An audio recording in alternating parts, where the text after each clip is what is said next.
Welcome to the Pursuit Chronicles, where tales of adventure, discovery, and passion unfold through every inspiring journey.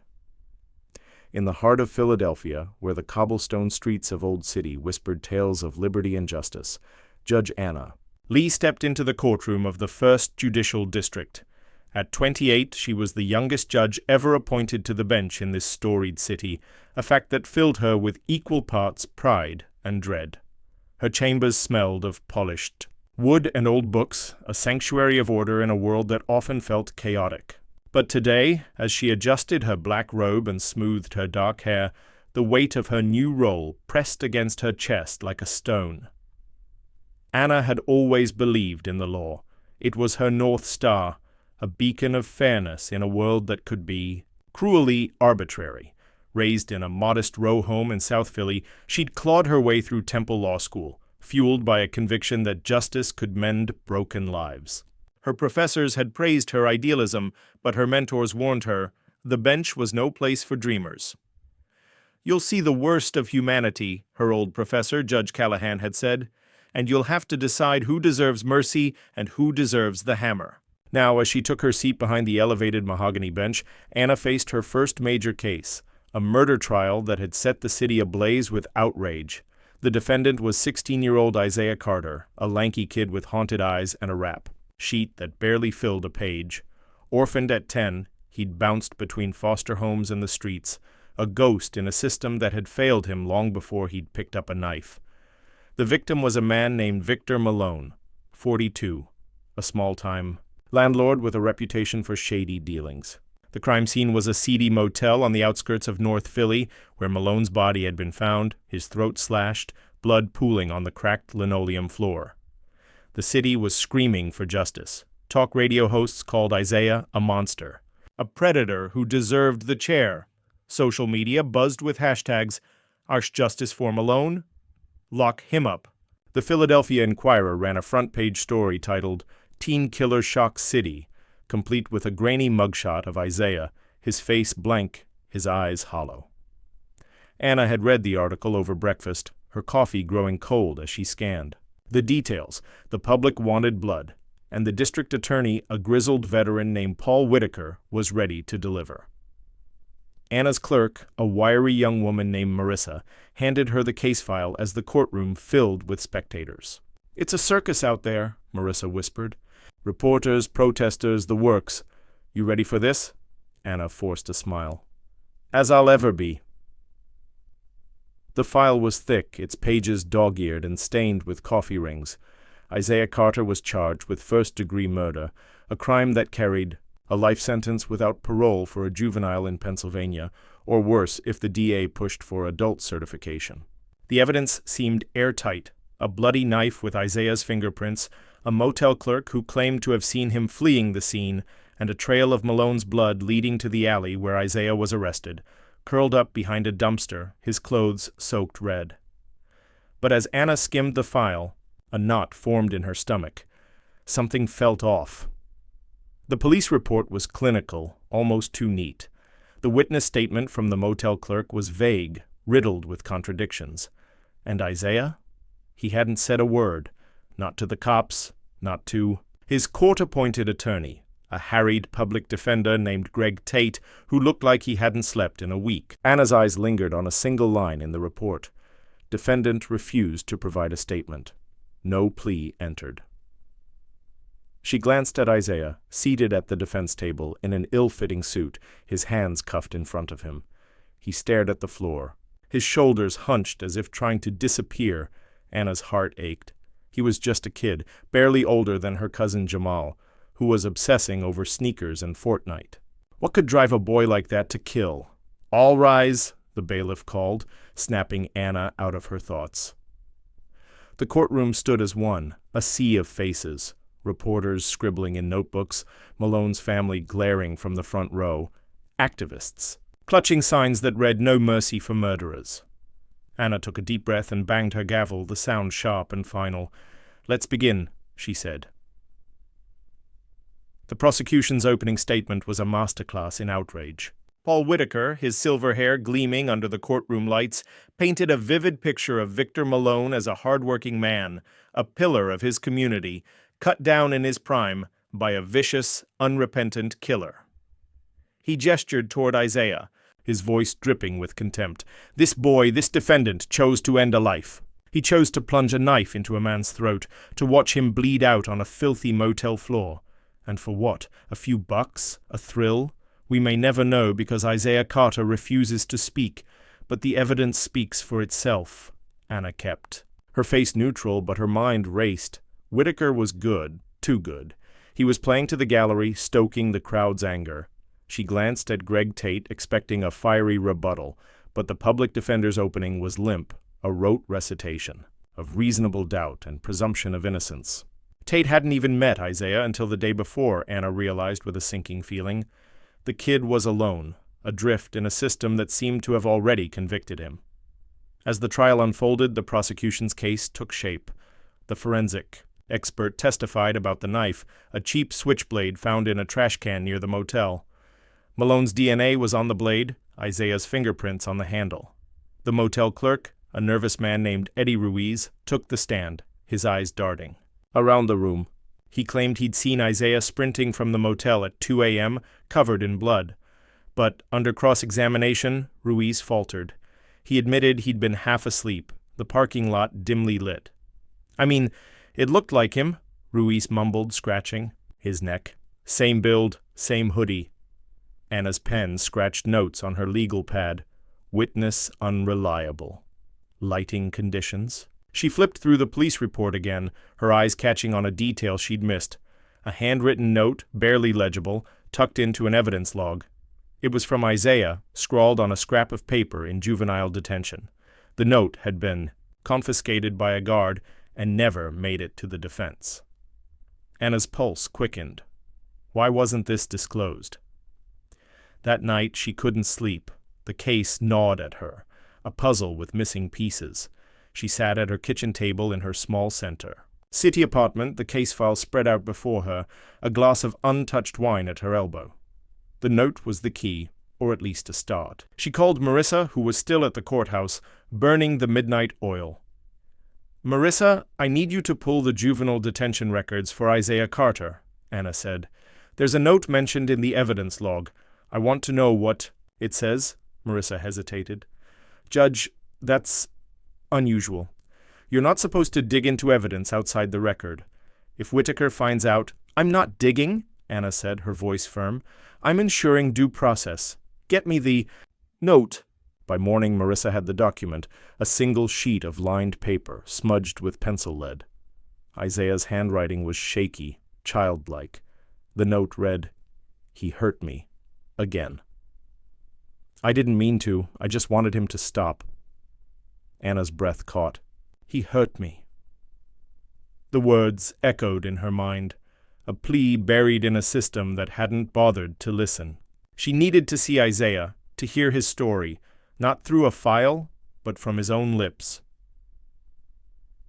The juvenile detention center on the edge of northeast Philly was a fortress of gray concrete, its halls reeking of bleach and despair. Anna had visited juvie before, during her clerkship, but this felt different. She wasn't here to observe, she was here to understand. Isaiah sat across from her in a small interview room, his wrists cuffed to a metal table. His eyes were wary, like an animal cornered. Anna had requested no guards in the room, a move that raised eyebrows but was within her authority. She wanted him to feel safe, if such a thing was possible. Isaiah, she said softly, I'm Judge Lee. I'm presiding over your case. I need you to talk to me. He didn't look up. His fingers traced the edge of the table, a nervous tick. I read your note, Anna said, leaning forward. The one you wrote in your cell. I know something happened with Victor Malone. Something bad? Can you tell me about it? Silence. Then, so quiet she almost missed it. You won't believe me. Try me, Anna said. He glanced up, his eyes searching hers. For a moment she saw the boy he might have been, bright, curious before the world broke him. Then he spoke, his voice halting but steady. He used to come to the shelter, the one on Arch Street. Said he was a volunteer, gave me food, clothes, said he'd help me get a job. Isaiah's voice cracked. But he wanted stuff, bad stuff. Said if I told anyone, he'd make sure I ended up back on the street, or worse. Anna's stomach churned. She kept her face calm, but her mind was racing. What happened that night at the motel? Isaiah's hands clenched. He got mad. Said I owed him, tried to, I fought back, grabbed the knife from his bag. I didn't mean to kill him, I just wanted to get away. Anna nodded, her heart pounding. Self-defense. Or at least a case for it. But the system wasn't built for nuance, not when the public was baying for a conviction. She thanked Isaiah and promised to follow up, but as she left the detention center, the weight of her decision settled over her.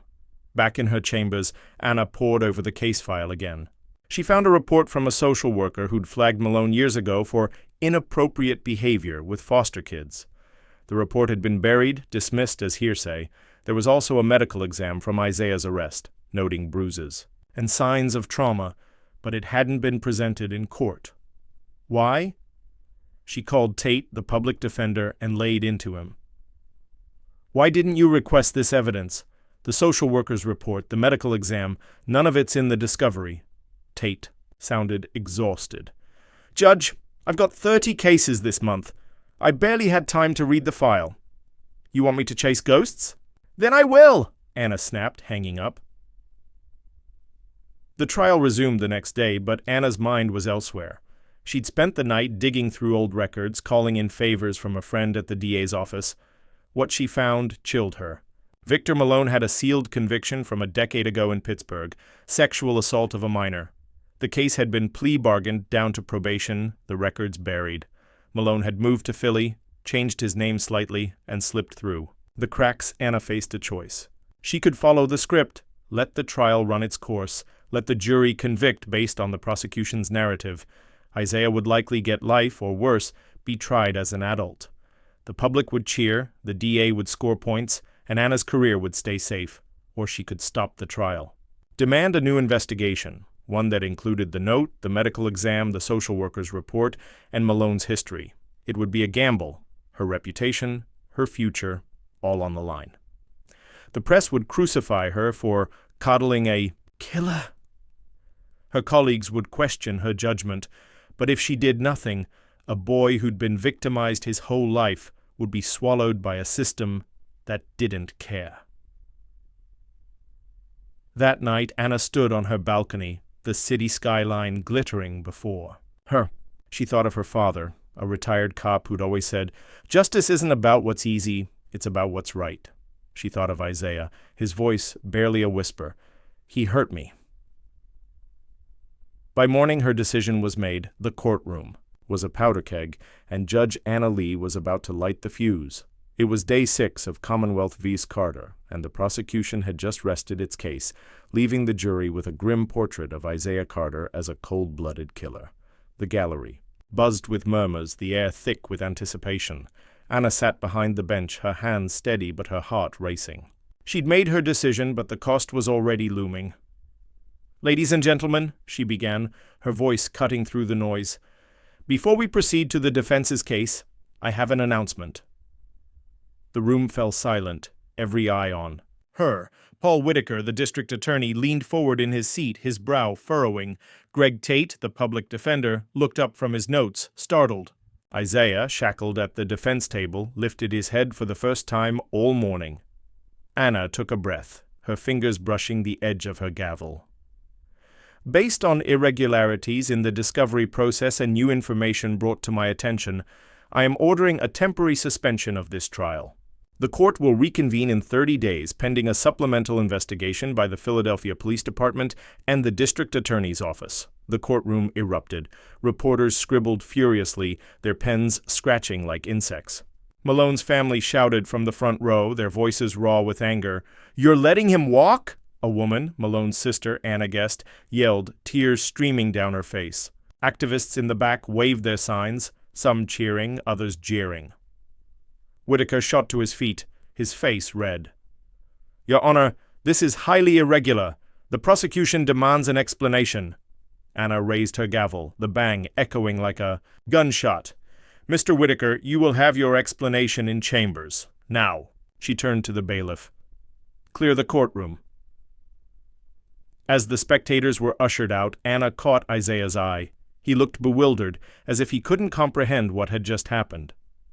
She gave him a small nod, hoping it conveyed something. Hope, maybe, or at least the promise that she was fighting for him. Then she stood and swept into her chambers, Whitaker and Tate trailing behind like storm clouds. Inside, Whitaker didn't hold back. "This is a travesty, Judge Lee," he snapped, pacing the small room. "You're undermining the rule of law. The evidence is overwhelming. Fingerprints, DNA, a witness. What irregularities could possibly justify this?" Anna sat behind. Her desk, her expression calm, but her mind on high alert. "Mr. Whitaker, I've reviewed the case file thoroughly. There's evidence that wasn't disclosed to the defense. A note written by the defendant, a medical report from his arrest, and a social worker's report from years ago that flagged Victor Malone for predatory behavior. None of this was in discovery. That's a Brady violation, plain and simple." Whitaker's jaw tightened. "A note? Hearsay from a social worker? You're grasping at straws, Your Honor. The kid's guilty, and you're letting him play the victim." Tate, who'd been silent, finally spoke up, his voice shaky. "Judge, I should have caught the discovery issues, but if there's exculpatory evidence, we need to see it. I'm requesting access to everything you've found." Anna nodded. "You'll have it, Mr. Tate, and I expect you to actually prepare this time." She turned to Whitaker, her gaze unwavering. "I'm ordering a full investigation into Victor Malone's background, including his sealed conviction in Pittsburgh. I want the note analyzed, the medical report reviewed, and the social worker interviewed. If Isaiah Carter acted in self-defense, or if he was a victim of abuse, this court will know the truth." Whitaker threw up his hands. "You're turning a murder trial into a witch hunt. The press is going to eat you alive, Judge, and when they do, don't expect me to defend you." "I don't need your defense," Anna said coolly. "I need your compliance. 30 days, gentlemen. Get to work." As they left, Anna sank into her chair, the adrenaline draining from her body. She'd just declared war on the system she'd sworn to uphold. The fallout would be brutal. She knew that. But for the first time since taking the bench, she felt like a judge, not just a cog in a machine. By noon, the story was everywhere. The Philadelphia Inquirer's website ran a screaming headline, "Judge halts teen murder trial, cites irregularities."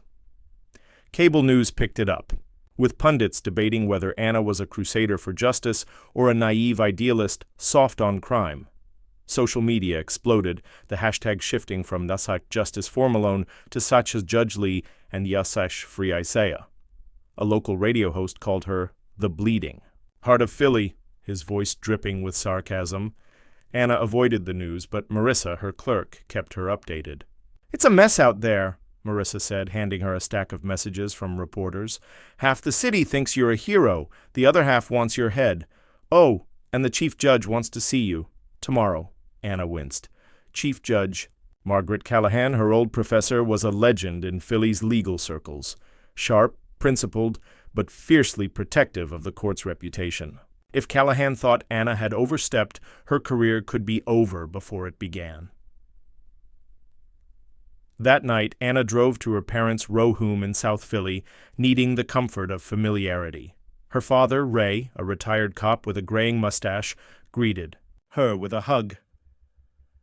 "Heard you stirred up a hornet's nest, kiddo," he said, leading her to the kitchen where her mother, Linda, was stirring a pot of marinara. "It's bad, Dad," Anna admitted, slumping into a chair. "I did what I thought was right, but what if I'm wrong? What if I'm just making things worse for that kid?"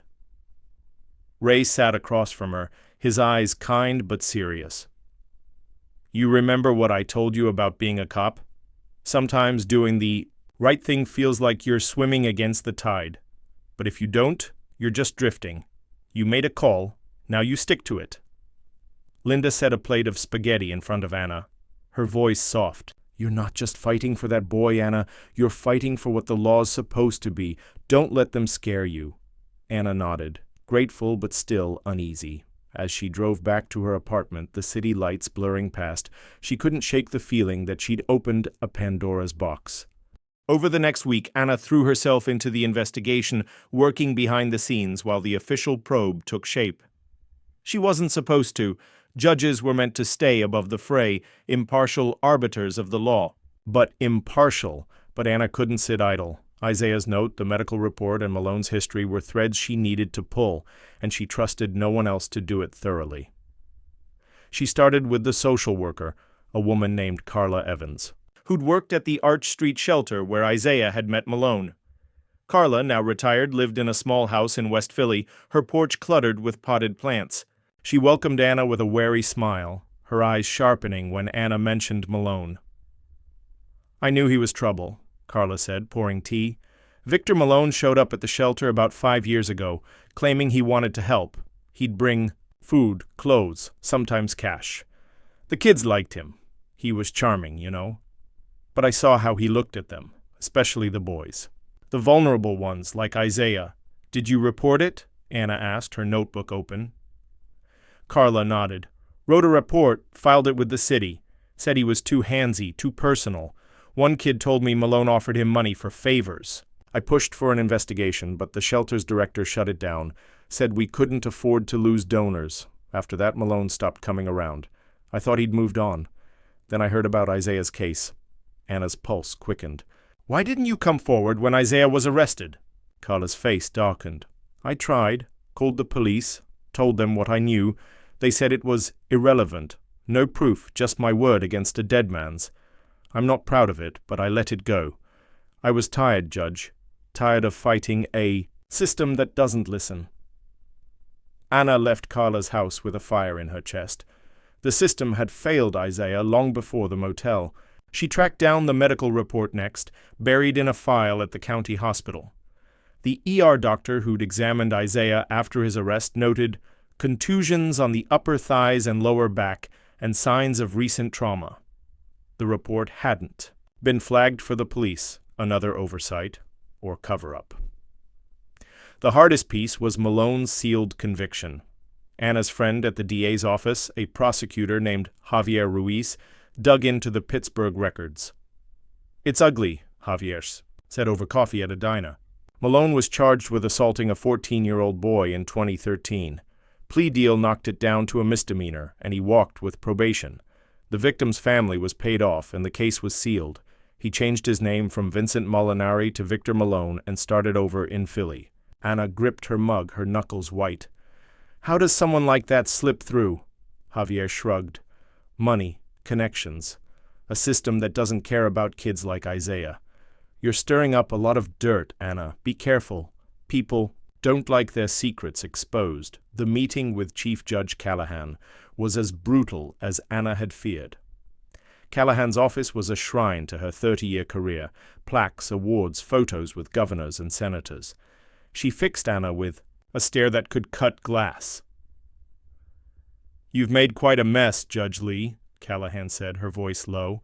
"The press is calling this a circus. The DA's office is livid, and I'm getting calls from the mayor's office asking why one of my judges is playing detective." Anna swallowed. "With respect, Your Honor, I'm not playing anything. The defense was denied critical evidence. The defendant may have acted in self-defense, and the victim had a history of predation. If I'd let the trial proceed, it would have been a miscarriage of justice." Callahan leaned back, her eyes narrowing. "You're young, Anna, idealistic. I admire that. But you're not a prosecutor or a PI.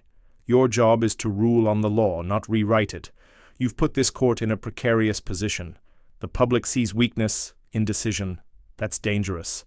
"I'm trying to protect a kid who's been failed by everyone," Anna said, her voice steady despite the knot in her stomach. "If that makes me a liability, so be it." Callahan sighed. "You're not a liability yet, but you're on thin ice. I'm giving you your 30 days. If this investigation doesn't pan out, you'll have to live with the consequences. And Anna, don't expect the system to thank you." The warning lingered as Anna prepared for the trial's resumption. The new evidence was trickling in. Carla's testimony, the medical report, Malone's Pittsburgh record. Tate, finally awake. to the case's stakes was building a self-defense argument, though he warned Anna the jury might not buy it. "Folks want a villain," he said. "Isaiah's an easy target." The night before the trial reconvened, Anna visited Isaiah again. He looked different, still scared but less hollow. "They're saying you're fighting for me," he said, his voice soft. "Why?" Anna hesitated, then answered honestly. "Because I think you deserve a chance, and because I believe the truth matters, even when it's hard." Isaiah nodded, his eyes glistening. "Nobody's ever fought for me before." As Anna left the detention center, a chill ran through her. The truth was coming, but so was the storm.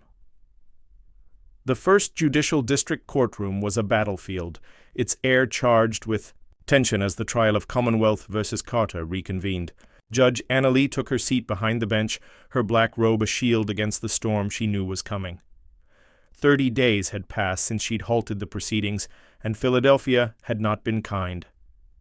The media had turned her name into a lightning rod. Some called her a champion of the downtrodden, others a reckless activist undermining justice. Protesters lined the steps of City Hall, their signs clashing, "Justice for victims versus protect our kids." Inside, the gallery was packed, every seat filled with reporters, activists, and Victor Malone's family, their eyes burning with grief and rage. Anna's gavel fell, a sharp crack that silenced the room. "Court is now in session," she said, her voice steady despite the knot in her chest. "We will proceed with the defense's case." Greg Tate, the public defender, had transformed in the past month. Gone was the exhausted lawyer who'd barely skimmed the file. In his place was a man fueled by purpose. The new evidence, Anna, had uncovered Isaiah's note, the medical report, Carla Evans' testimony, and Victor Malone's sealed conviction had given him a fighting chance. But the jury, 12 Philadelphians worn down by the city's endless cycle of crime, was a tough sell. They'd heard the prosecution's story first. Isaiah Carter, a street kid with a knife, slaughtering a man in cold blood. Changing that narrative would take a miracle. Tate's opening statement was direct, almost raw. "Ladies and gentlemen," he began, standing before the jury, "this case isn't about a monster. It's about a boy, a 16-year-old who's been failed by everyone who should have protected him. Isaiah Carter didn't kill Victor Malone for money or thrills. He acted to save himself from a predator who'd been abusing him for months. The evidence will show that Isaiah was a victim, not a villain, and that his actions were a desperate plea for survival." Paul Whitaker, the district attorney, shot to his feet. "Objection, Your Honor. Counsel is prejudicing the jury with unproven allegations." "Sustained," Anna said, her tone firm. "Mr. Tate, stick to the facts." But the facts were damning, and Tate laid them out with precision. He called Carla Evans to the stand, her voice steady as she recounted Malone's behavior at the Arch Street shelter. "He targeted vulnerable boys," she said, her eyes meeting. "The jury's. I reported it, but no one listened. If they had, Isaiah might not be here today." The medical report came next, presented by the ER doctor who'd examined Isaiah after his arrest. Dr. Lena Patel described the bruises, the signs of trauma, her voice clinical but heavy with implication. "The injuries were consistent with recent physical and sexual assault," she said, and a murmur rippled through the courtroom. Then came the Pittsburgh conviction. Tate introduced the unsealed record, detailing Malone's 2013 assault on a 14-year-old boy. The jury's faces tightened as they learned how Malone had walked free, his crime buried by a plea deal. Anna watched them closely, noting the shift in their expressions, doubt creeping in where certainty had once reigned. The final piece was Isaiah's note, read aloud by Tate. "He hurt me, again. I didn't mean to. I just wanted him to stop." The words hung in the air, a quiet devastation. Anna glanced at Isaiah, seated at the defense table, his head bowed. For the first time, he looked like he believed someone might hear him. Whitaker fought back hard. He called the motel clerk, Eddie Ruiz, to reiterate his shaky testimony and brought in a forensic expert to reassert the knife's damning evidence. His cross-examinations were brutal, painting Carla as a disgruntled ex-employee and the medical report as inconclusive. "This is a murder case!" Whitaker thundered in his closing argument. "Not a soap opera!" Isaiah Carter took a life. He made a choice. Don't let the defense's sob story cloud the truth. Tate's closing was quieter, but no less powerful. "The truth," he said, "is that Isaiah Carter was a child, preyed upon by a man the system failed to stop. He fought for his life that night. Ask yourselves, what would you do, cornered, with nowhere to run?" As the jury filed out to deliberate, Anna felt the weight of the past month crash over her. She'd risked everything. Her career, her reputation, her place in a system she'd once revered, and now it was out of her hands. The jury deliberated. For 2 days, an eternity in a city hungry for resolution. Anna spent the time in her chambers reviewing case law and dodging calls from reporters. Marissa, her clerk, kept her grounded, bringing coffee and rye updates on the chaos outside. "Twitter's calling you the Philly firebrand," Marissa said, grinning. "Sounds like a superhero." "Or a villain," Anna muttered, rubbing her temples. On the morning of the verdict, the courtroom was a pressure cooker. Anna took her seat, her heart pounding as the jury foreman stood, a slip of paper in his hand. Isaiah sat rigid, his hands clasped so tightly his knuckles were white. The gallery held its breath. "On the charge of first-degree murder," the foreman read, "we find the defendant, Isaiah Carter, not guilty." A gasp swept the room, followed by chaos. Malone's family wailed, their cries piercing the air. Reporters scrambled for their phones, typing furiously. Activists in the back cheered, their voices drowned out by shouts of outrage. Anna banged, her gavel calling for order, but her eyes were on Isaiah. He looked stunned, as if he couldn't process the words. Tate clapped him on the shoulder, his face a mix of relief and disbelief. But the verdict wasn't the end. Anna had one final ruling to make. The prosecution had filed a motion to try Isaiah as an adult on lesser charges, manslaughter, aggravated assault, arguing that the public demanded accountability. Anna had reviewed the motion, her mind wrestling with the law's letter, and, "Its spirit, Mr. Carter," she said, her voice clear. "This court recognizes the extraordinary circumstances of your case. The evidence supports a finding of self-defense, and the jury's verdict reflects that. However, the Commonwealth's motion raises valid concerns about public safety and justice for the victim's family." She paused, her eyes meeting Isaiah's. "After careful consideration, I am denying the motion to try you as an adult. Instead, you will be remanded to a juvenile rehabilitation program with mandatory counseling and education. This court believes you deserve a chance to rebuild your life, not to be defined by one night of desperation." The ruling sparked another uproar, but Anna held firm. She adjourned the court and retreated to her chambers, the noise fading behind her. Marissa followed, her eyes wide. "You did it, Judge. You actually did it." Anna sank into her chair, exhausted but resolute. "I just hope it was enough." The fallout was immediate and relentless. The Philadelphia Inquirer ran a double page. Spread, "Teen Killer Walks Free, Judge Lee's Controversial Call." Cable news pundits dissected her ruling, some praising her courage, others accusing her of judicial overreach. Social media split down the middle. Philly firebrand trended alongside justice, denied. Malone's family announced a civil suit against the city, claiming the police had failed to protect their brother. Protesters clashed outside the courthouse, their chants echoing into the night. Chief Judge Callahan summoned Anna again, her expression unreadable. "You've changed the conversation, Anna," she said, her voice neutral. "Whether that's good or bad depends on who you ask. The mayor's office is furious, and the DA's talking about an appeal. But I'll be honest, you've exposed cracks in the system that needed exposing." Anna braced herself. "Am I being disciplined?" Callahan shook her head. "Not yet. But you've made enemies, and they won't forget. You've also got supporters, advocates, lawmakers, even some judges. They're talking about juvenile justice reform, thanks to you. The question is, where do you go from here?" The question lingered as Anna navigated the weeks that followed. The case had sparked a broader reckoning. Advocacy groups launched. Campaigns for better oversight of foster care and shelters, citing Malone's unchecked predation. A state senator proposed a bill to strengthen protections for juvenile defendants, dubbed the Carter Act. Anna was invited to testify before a legislative committee, her voice amplifying the need for systemic change. But the personal toll was heavy. Anna received hate mail, some laced with threats. Her phone buzzed with anonymous voicemails. "You're a disgrace. You'll pay for this." She stopped checking her social media, the vitriol too much to bear.